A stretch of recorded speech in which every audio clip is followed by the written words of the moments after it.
સત્યના શિખર ન્યૂઝ હું છું પાયલ બામણિયા। તો જોઈએ આજના મહત્વના સમાચાર।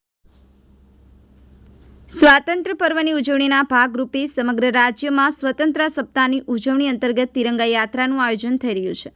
ત્યારે જામખંભાળિયા ખાતે વિશાળ તિરંગા યાત્રામાં યુવાઓ, બાળકો, મહિલાઓ, પોલીસ જવાનો સહિતના વંદે માતરમ, ભારત માતા કી જયના જયઘોષથી સમગ્ર વાતાવરણ રાષ્ટ્રીય ભક્તિથી ગુંજી ઉઠ્યું હતું।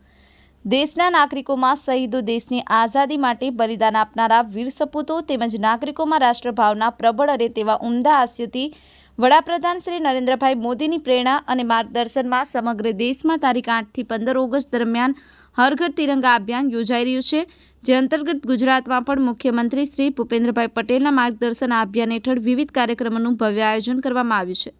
કેમેરામેન નૈતિક ગાવડા સાથે સંવાદદાતા ઉપેન્દ્ર ગાવડા, સત્યના શિખર ન્યૂઝ, જામખંભાળિયા।